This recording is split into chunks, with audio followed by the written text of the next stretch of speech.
शुरुआत ईशान त्यागी जी आप ही से करना चाहूँगा, क्योंकि सवाल कांग्रेस की तरफ से उठा है। मैं जानना चाहता हूं कि क्यों एयर चीफ मार्शल के बयान की टाइमिंग पर आपको संदेह हो रहा है? नहीं, हमें बयान की टाइमिंग पर संदेह नहीं है। और देखिए, सबसे पहली बात तो सभी देशवासियों को और खासकर भारतीय जनता पार्टी को, जो भारतीय जनता पार्टी जिस तरह का नैरेटिव बना रही है प्रत्युष जी, उसको इस तरह का नैरेटिव नहीं बनाना चाहिए। और इसमें कोई दो राय नहीं है कि हमारी सेना सामर्थ्य थी, सामर्थ्यवान है और सामर्थ्यवान रहेगी। कांग्रेस पार्टी सेना की जितनी देश की इज्जत करती है उतनी ही सेना की इज्जत करती है। आपने जिस तरह से पहले अपने वक्तव्य में बोला कि सेना के शौर्य पे और इन सब चीजों पे, सेना के शौर्य पे हमें कोई भी डाउट नहीं है। हम तो सेना को सलाम करते हैं और सेना ने समय समय पे 48 से लेके 65 से लेके 71 से लेके 1999 से लेके और अभी तक पाकिस्तान को दो टूक जवाब देने का काम किया है समय समय पर। लेकिन जब हम सवाल पूछते हैं, हम ये सवाल पूछते हैं कि जो सीडीएस अनिल चौहान साहब ने बोला और जो defence attache to Indonesia Shiv Kumar ji ने बोला कि हमारे विमान गिरे, ठीक है, कितने गिरे, क्या गिरे भाई? मिसाइल हैं, विमान हैं, गन्स हैं, बॉम्ब्स हैं, ये सब देश की रक्षा के लिए काम आते हैं। लेकिन वो क्यों गिरे ये जरूरी था। और सीडीएस साहब ने, अनिल चौहान जी ने स्पेसिफिकली डेट मेंशन करी कि हमने अपने कुछ जेट्स उड़ाए और वो गिरे, हमने उनको रेक्टिफाई किया और उसके बाद हमने 10 तारीख को फिर से हमला करने का, पाकिस्तान के जो एयर बेसिस थे उन पे हमला करने का काम किया। और डिफेंस अटैचे साहब ने तो, शिव कुमार जी ने, आपने उनका बयान भी पढ़ा होगा, आपने बयान देखा होगा उनका, उन्होंने क्लियरली ये बात बोली है कि जो हमारे विमान गिरे वो इसलिए गिरे क्योंकि हमारी सरकार ने हमें बोला कि आपको पाकिस्तान के एयर डिफेंसेस पे हमला नहीं करना है, उसके एयर डिफेंसेस पे हमला किए बिना ही आपको पाकिस्तान के ऊपर हमला करने का काम करना है। तो ये बताइए कि आपने देश की सेना को एयर डिफेंसेस पे पाकिस्तान के हमला किए बिना आपने उसको एक ऐसी जगह झोंक दिया कि जहां उनकी जाने जा सकती थी, जहां में नुकसान हो सकता था। और कितने गिरे, क्या गिरे, ये सब छोड़ दीजिए, क्यों गिरे इसका सवाल है।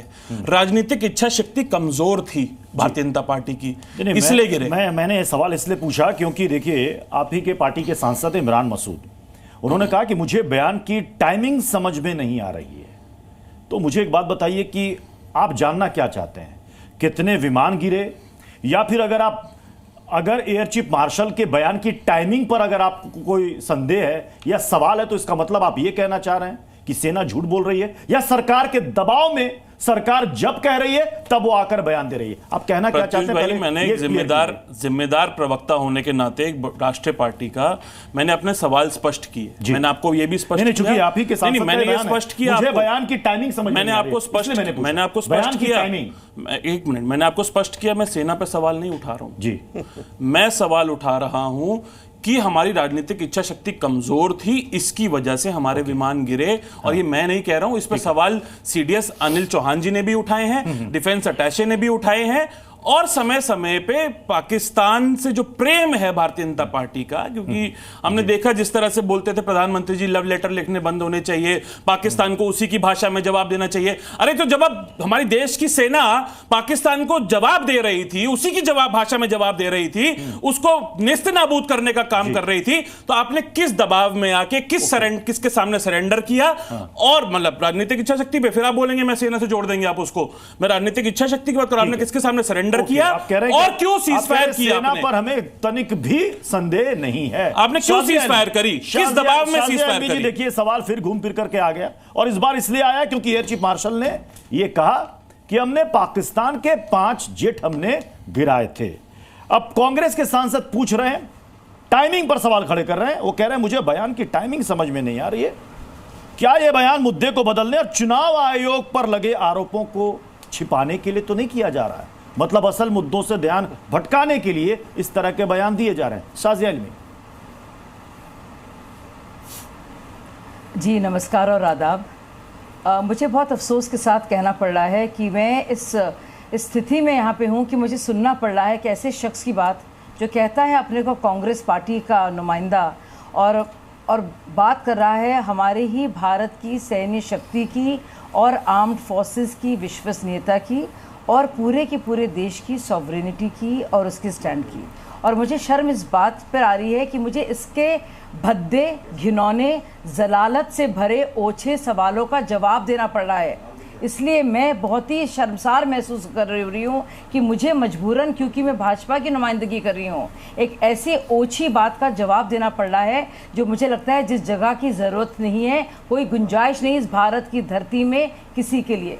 और वो क्यों कह रही हूँ मैं, कल जिस तरह से मार्शल साहब ने बताया कि 5 किस तरह से मारे गए थे, किस तरह से विमानों को गिराया गया था। मेरी आवाज़ वापस आ रही है, कैन यू चेंज दैट? जी जी, वो ठीक करवाते हैं जी, आप बोलें।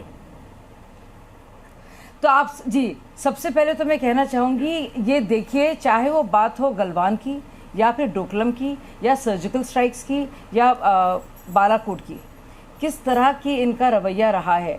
यहाँ तक कि सुप्रीम कोर्ट को ये कहना पड़ रहा है कि किस तरह के भारतीय हो तुम Rahul Gandhi, true Indian would never say what you have said.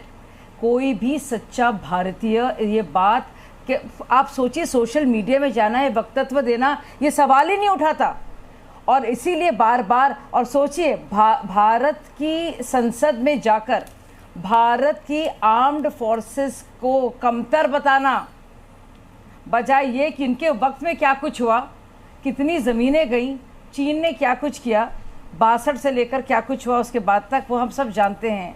लेकिन वो तो छोड़िए, चोरी और सीना जोरी तो देखिए कि आप भारत के खिलाफ पाकिस्तान के प्रोपेगेंडा सेल का काम कर रहे हैं।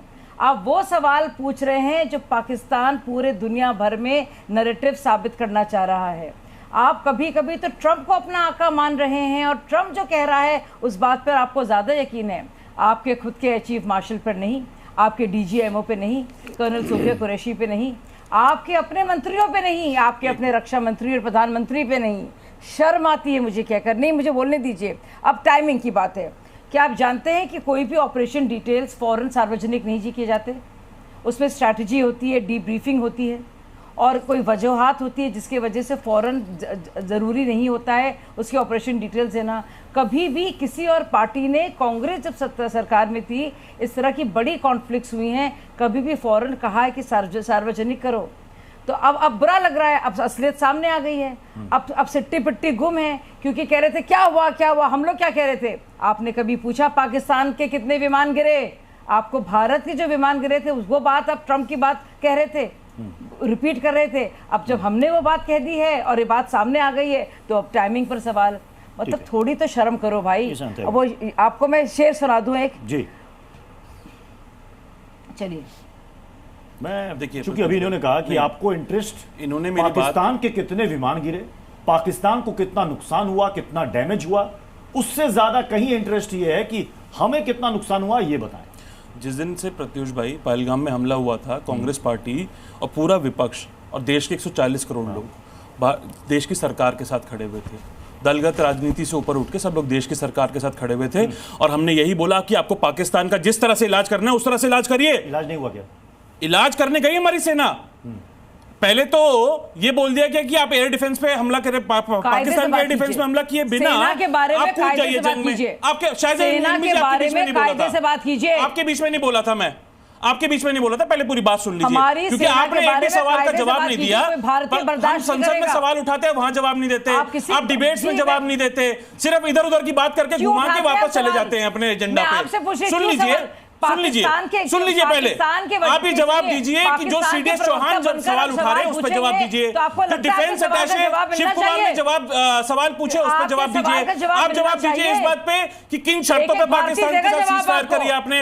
आप जवाब दीजिए इस बात पे कि कहां गई थी विदेश नीति जब पाकिस्तान को IMF का बेल आउट मिल रहा था। आप जवाब दीजिए इस बात पे कि आसिम मुनीर डोनाल्ड ट्रंप के साथ US में 2 बार मीटिंग करता है और हमारी विदेश नीति क्या करती है। आप जवाब दीजिए इस बात पे कि एशियन डेवलपमेंट बैंक से पाकिस्तान को फंड कैसे मिल जाता है। आप जवाब दीजिए इस बात पे कि IMF से पाकिस्तान को कैसे फंड मिल जाता है। आप जवाब दीजिए इस बात पे कि रशिया के साथ पाकिस्तान स्टील में डील करता है, स्टील इंडस्ट्रीज के लिए, वो कैसे हो जाता है। तो ये सब सवालों के जवाब दीजिए। आपको अगर जवाब देने तो ये बताइए कि जो पहलगाम में हमला हुआ था उसमें आपने किसकी जवाबदेही तय करी, आपने कितने लोगों को उसमें जवाबदेह माना, और आपने वो जो चूक हुई, क्योंकि मनोज सिन्हा जी ने माना चूक हुई। मैं तो सवाल देश की तो मैं सवाल पूछ रहा हूं। ठीक है, भारतीय जनता पार्टी अपने आप को मैं देश से ऊपर समझने लगी है। रामकृपाल सर आपके पास आना चाहूंगा। मैं देखिए, मैं पाकिस्तान के रक्षा मंत्री ख्वाजा आसिफ के एक बयान को कोट करना चाहूंगा। उनका कहना है, पोस्ट लिखा है उन्होंने, इन्होंने मेरे पे सवाल ये उठाया कि हमने सोफिया कुरैशी जी की बात, सोफिया कुरैशी जी का यहाँ पर हमने अनादर करने का काम किया। किसने किया? भारतीय जनता पार्टी के मंत्री ने किया, एमपी के मंत्री ने, सोफिया कुरैशी जी का भी और व्योमिका सिंह जी का भी। इंडिया के दुश्मन है। उन पे क्या कार्रवाई करी ये बता दीजिए। सिर्फ ज्यादा आप सोफिया कुरैशी जी बोल रही है, उन पे क्या कार्रवाई करी अपने मंत्रियों पे? आपने मध्य प्रदेश के अपने मंत्री पे क्या कार्रवाई करी जिन्होंने सोफिया कुरैशी के बारे में अभद्र टिप्पणी करी?